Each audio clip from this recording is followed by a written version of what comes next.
আসসালামু আলাইকুম প্রিয় দর্শক, আজকে বিশেষ করে আপনার সোশ্যাল মিডিয়ায় আমি আরেকটা ফোন আলাপ পেলাম। এটা অনেকেই দেখলাম শেয়ার করেছে, দুই একটা টেলিভিশনেও প্রচার করা হয়েছে। এবং এই ফোন আলাপটা হলো সাবেক প্রধানমন্ত্রী শেখ হাসিনার সঙ্গে জনৈক উপজেলা চেয়ারম্যানের ফোন আলাপ। এই উপজেলা চেয়ারম্যান নিজেই পরিচয়টা এভাবে দিয়েছেন যে তিনি এর আগে উপজেলা চেয়ারম্যান হওয়ার আগে দুবার ইউনিয়ন পরিষদের চেয়ারম্যান ছিলেন, এর আগে ছাত্রলীগের সভাপতি ছিলেন, হয়তো উপজেলার সভাপতি হবে নাকি ইউনিয়নের সভাপতি আমি জানি না। তো এরকম একটা পরিচয় উনি দিলেন। এবং এই ফোন আলাপটা ছোটো, 3.5 মিনিট থেকে 4 মিনিটের মতো ফোন আলাপ একটা। আমি যতটুকু পাওয়া গেছে, কথা কতটুকু হয়েছে বলতে পারবো না, কিন্তু যতটুকু পাওয়া গেছে। তো এর আগেও আমি এই শেখ হাসিনার আরও 2টো ফোন আলাপ দেখেছিলাম, পেয়েছিলাম, শুনেছিলাম। এইবার একটা বিশেষ বৈশিষ্ট্য আছে। এই বৈশিষ্ট্যটুকু না থাকলে হয়তো এই আলোচনাটা আমি করতাম না। এই ফোন আলাপে আলোচনার বিষয়বস্তুগুলো কী কী? 1 নম্বর হলো যে শেখ হাসিনা এখানে বলার চেষ্টা করেছেন যে আন্তর্জাতিক অঙ্গনে ডক্টর মোহাম্মদ ইউনূসের গ্রহণযোগ্যতা আর আগের পর্যায়ে নেই, সবাই ওনার চেহারা চিনে ফেলেছেন। দ্বিতীয় পয়েন্টটা হলো যে যারা জামাত অথবা বিএনপির যেন এই কথাটা বলেছেন এই প্রসঙ্গে, যখন তিনি বললেন যে ডক্টর ইউনূসের চেহারা সবাই চিনে ফেলেছে, তখন ওই উপজেলা চেয়ারম্যান বললেন, হ্যাঁ আমরাও বুঝতে পেরেছি, কিন্তু আমরা ভয়ে কিছু বলতে পারি না। এই ভয় প্রসঙ্গে শেখ হাসিনা বলেছেন, মানে ওই কণ্ঠটা, ওটা শেখ হাসিনা কিনা আমি জানি না, কিন্তু ওরকমই মনে হলো। তো ওই কণ্ঠ থেকে বলা হলো যে ভয় কিসের? এতদিন তো তোমাদেরকে ভয় দিয়েছে, ভয় পেয়েছ, এখন উল্টো, এখন ওদেরকে ভয় দিতে হবে। এই জায়গাটা খেয়াল করবেন। শেখ হাসিনা এখন ওদেরকে ভয় দিতে বলছেন, তার কর্মীদেরকে বলছেন তোমরা ওদেরকে ভয় দেবা। তখন এই উপজেলা চেয়ারম্যান, যে ভদ্রলোক নিজেকে দাবি করেছিলেন, তিনি বললেন যে একজন গোবিন্দগঞ্জ উপজেলার চেয়ারম্যান জনৈক কালাম সাহেবের বাড়ি ঘর গাড়ি এগুলি পুড়িয়ে দিয়েছে, তার নিজেরও বাড়ি গাড়ি পুড়িয়ে দিয়েছে। এই কাহিনীগুলি বলে দুঃখের কাহিনী বলার চেষ্টা করলেন। তখন ওই শেখ হাসিনা ওই দিক থেকে বলতেছিলেন যে কারা পুড়িয়ে দিয়েছে, তো বললো জামাত বিএনপি। তো উনি যে কথাটা বললেন, এটা আরেকটা গুরুত্বপূর্ণ পয়েন্ট। উনি কি বললেন? যারা পুড়িয়ে দিয়েছে ওদের বাড়ি ঘর নাই, তো যদি ওদের বাড়ি ঘর থাকে তাহলে, তারপরে বললেন সব কিছু কি প্রকাশ্যে করতে হয়? এটাও কিন্তু একটা বড় ইন্ডিকেশন উনি আসলে কি বলতে যাচ্ছেন। মানে সব কিছু প্রকাশ্যে করতে হয় না, গোপনে করতে পারেন। তার মানে উনি আসলে ওনার কর্মীদেরকে উৎসাহ দিচ্ছেন যে জামাত বিএনপি অথবা শিবির এদের বাড়িঘরগুলো গোপনে যে পুড়িয়ে দিতে। এই একটা পয়েন্ট।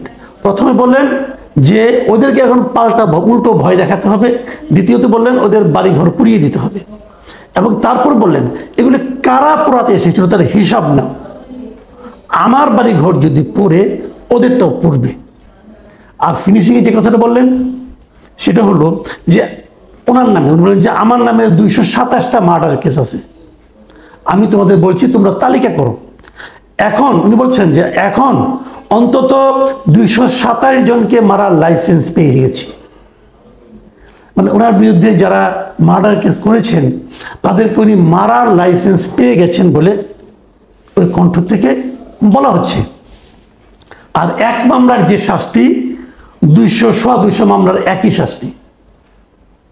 তাহলে ঠিক আছে, এই 200 আমি হিসেব করে নেব। এই হলো মোটের উপর কথাবার্তা। আরও কিছু কথাবার্তা আছে, আবেগ আপ্লুত কথা, নেত্রীর জন্য নানা রকম কথা।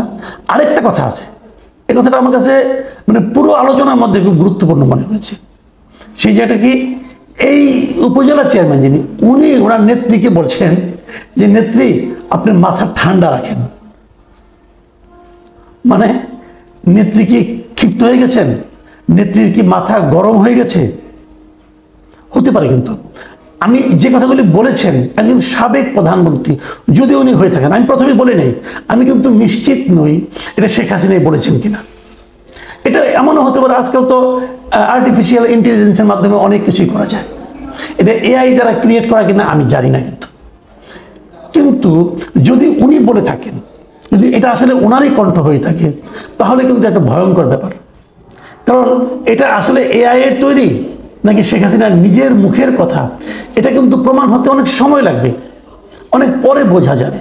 কিন্তু যারা শুনবে, আওয়ামী লীগের যারা নেতাকর্মী আমার সারা দেশে এখনো আছে, তারা যদি কেউ এটা দ্বারা প্রভাবিত হয় যে অন্যকে ভয় দেখাতে অথবা অন্যের বাড়িঘর পুড়িয়ে দিতে গোপনে, তো এটা যদি প্রভাবিত হয়, সেটা কিন্তু আমাদের জন্য এবং এই জাতির জন্য, দেশের জন্য খুব ভালো কোনো ইঙ্গিত বই আনছে না।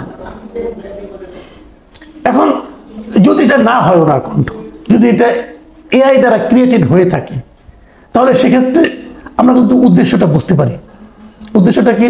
তাহলে কি সেটা এই কারণে করা হচ্ছে যে আওয়ামী লীগের মাধ্যমে একটা সারা দেশে একটা বিশৃঙ্খলা তৈরি করে সেটাকে এবার ইস্যু করে সেটাকে আবার আওয়ামী লীগের বিরুদ্ধে প্রয়োগ করা, আরেকটা আইনগত পদক্ষেপ নেওয়া, সেটাও কিন্তু হতে পারে।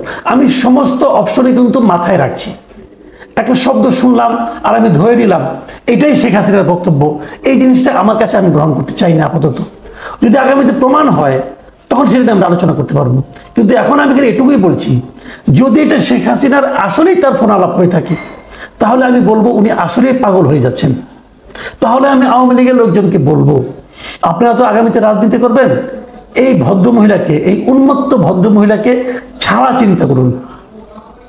উনি আপনাদের বেশি দূর নিয়ে যেতে পারবেন না। উনি ওনার ব্যক্তিগত ক্রোধ, ব্যক্তিগত ক্ষোভকে চরিতার্থ করার জন্য আপনাদের জীবনকে ঝুঁকির মুখে ফেলে দিতে পারেন। আর যদি এটা শেখ হাসিনার কণ্ঠ না হয়, তাহলে আমি আপনাদেরকে সতর্ক করব যে এই ধরনের এআই দ্বারা ক্রিয়েটেড ফোনালাপকে শেখ হাসিনার ফোনালাপ মনে করে অপকর্মে ঝাঁপিয়ে পড়বেন না।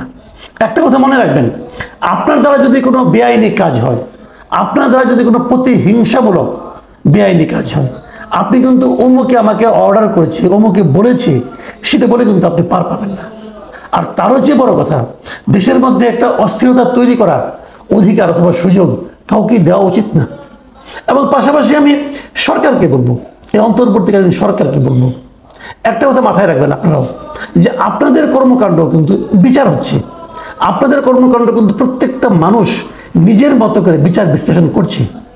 আপনাদের কর্মকাণ্ড যদি অগণতান্ত্রিক হয়, আপনাদের কর্মকাণ্ডের মধ্যে যদি ফ্যাসিবাদী আচরণ টের পাওয়া যায়, যে একে ধরো তাকে মারো, একে নিষিদ্ধ করো তাকে বের করে দাও, এই যে মানসিকতা, এই যে আচরণ যদি আপনাদের আচরণে থাকে, তাহলে কিন্তু এ ধরনের কথাবার্তা মানুষকে আরো বেশি উদ্বেলিত করবে, আরো বেশি আগ্রাসী করে তুলবে।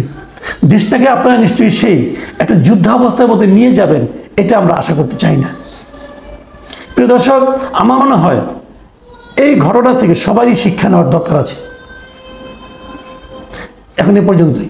আল্লাহ হাফিজ।